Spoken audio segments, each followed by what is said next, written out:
On April 10th, 1975, was a moment that would change golf ever. At the 1975 Masters at Augusta National Golf Course, Lee Elder became the first African American to ever compete in one of the most prestigious golf tournaments of all time. His journey to this game was a testament to resiliency and change. Not only was this a huge moment in equal rights in sports, but one of the most historic golf tournaments of all time. Today, we're going to discover how Lee Elder paved the way for generations to come by playing in just one golf tournament. Today on Daily Sports.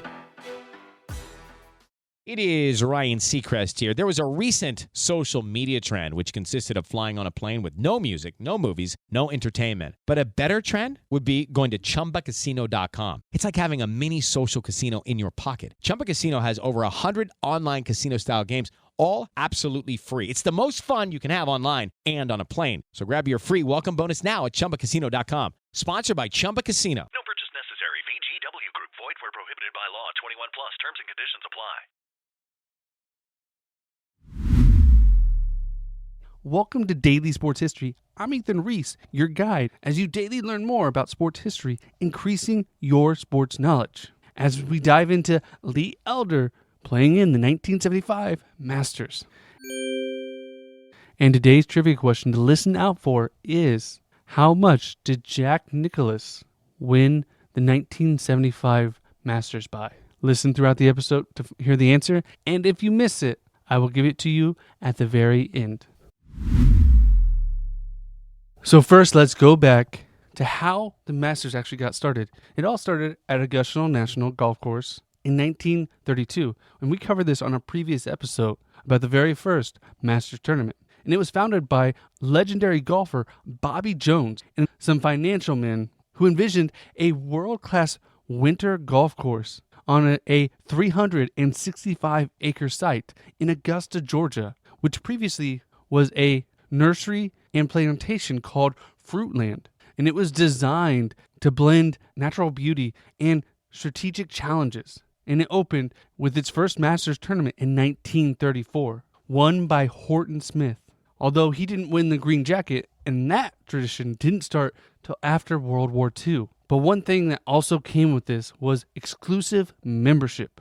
There was a no application process. You had to be invited to be a member. And even to this day, country clubs have a bad reputation about excluding certain people, whether it's race, gender, sexual orientation, or they just don't like you. But the club ended up getting about 300 members, including business leaders, cultural icons, and world leaders like Dwight D. Eisenhower.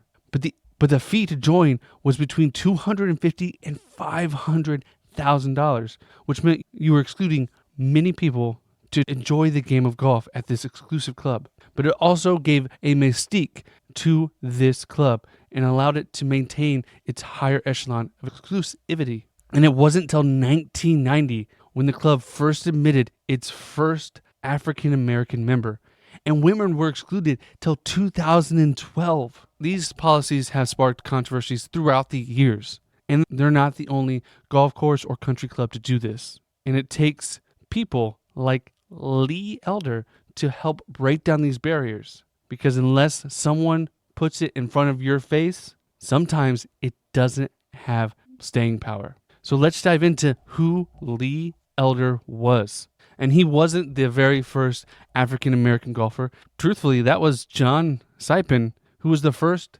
African-American to play in a major golf tournament in 1896, which was known as the U.S. Open back then, at just 17 years old. And he was able to finish 6th, paving the way for future black golfers. But black golfers were often excluded by majority of major tournaments. So they founded the United Golf Association in 1926, which helped make a platform for black golfers who were excluded from PGA events due to segregation, and allowed them to showcase their talents, just like the Negro League in baseball allowed baseball players to showcase their talents when Major League Baseball would not allow them to play. And then entered Charlie Seifert, who's known as the Jackie Robinson of golf.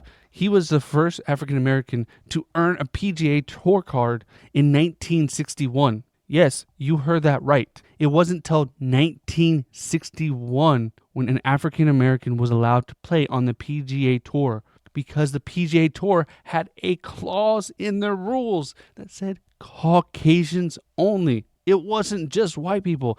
It was no Hispanics, no Asians, no African Americans, only whites until 1961. And despite Charlie facing racism, death threats, he was able to win multiple tournaments, multiple PGA tournaments. And in 2014, he actually earned the Presidential Medal of Freedom for the groundwork he paved in the golfing community. So Lee was born in 1934 in Dallas, Texas, and he had a rough go of it, losing both his parents by the age of 9, and he and his older brothers moved to Wichita Falls, Texas to live with their aunt, where he actually began to caddy at a local golf course to earn money. And this is where he learned to love the game and actually learn the craft. He taught himself golf by studying the swings of players that he was caddying for, learning how they played the game so he would know how to play it himself. He would practice using a single 7-iron and created makeshift holes in a field nearby his house. Using his makeshift courses, he was able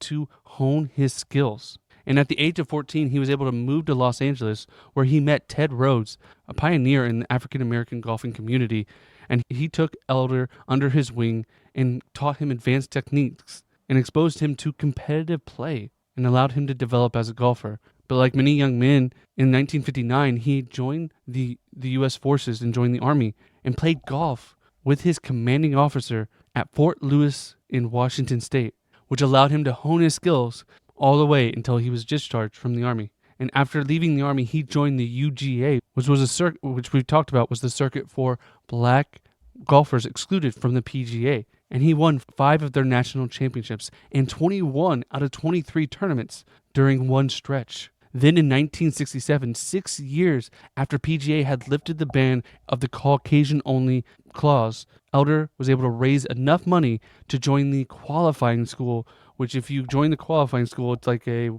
testing ground to show that you have the skills to join the PGA and allows you to compete in tournaments to access a PGA Tour card, which he was able to do in 1968. He did this despite many of the clubhouses that he would play at on the PGA Tour still excluded African Americans. But in that first year, he tied Jack Nicklaus and Frank Beard for the lead in the American Golf Classic before losing to Nicklaus in a playoff.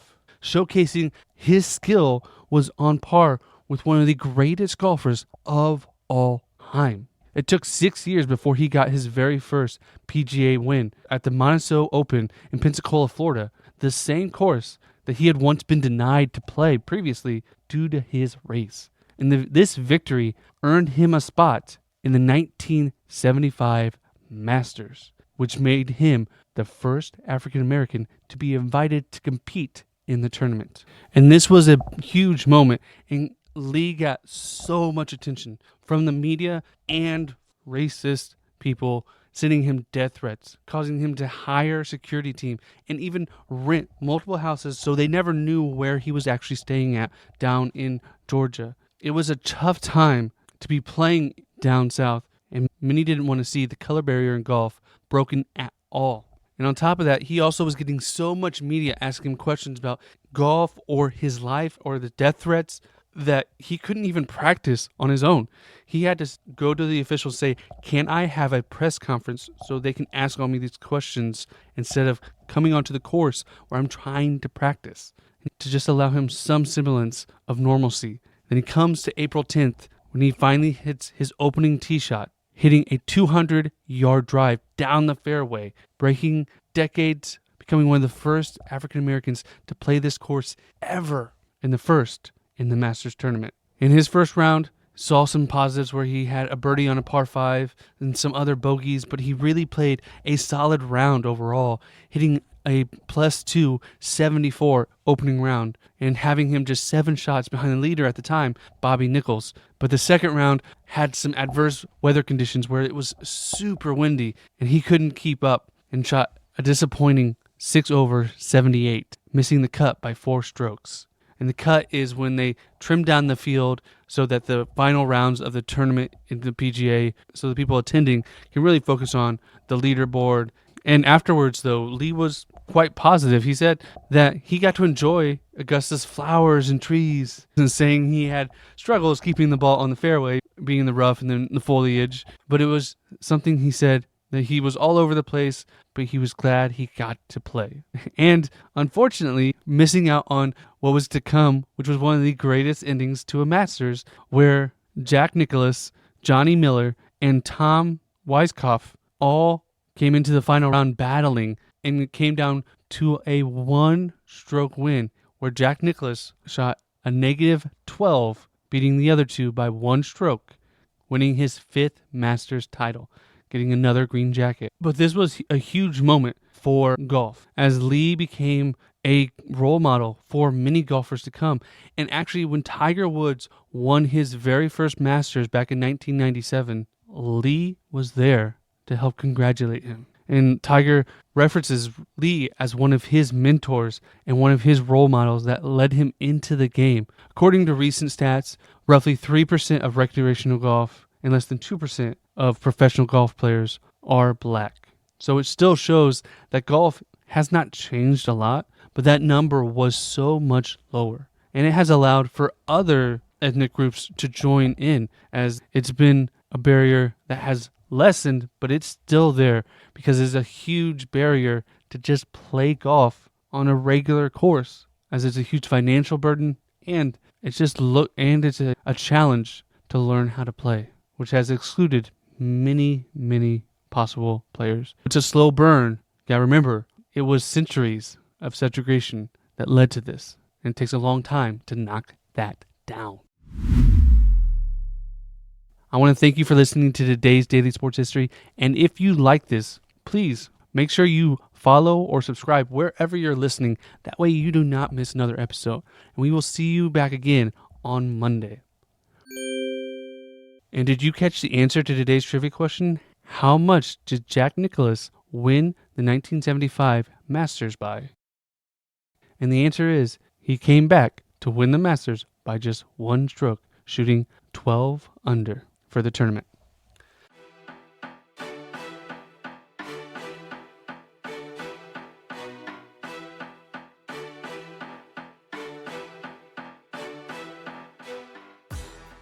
It is Ryan here, and I have a question for you. What do you do when you win? Like, are you a fist pumper, a woohooer, a hand clapper, a high fiver? I kind of like the high five, but if you want to hone in on those winning moves, check out Chumba Casino. At ChumbaCasino.com, choose from hundreds of social casino-style games for your chance to redeem serious cash prizes. There are new game releases weekly, plus free daily bonuses. So don't wait. Start having the most fun ever at ChumbaCasino.com. No purchase necessary. VGW Group. Void where prohibited by law. See terms and conditions. 18+.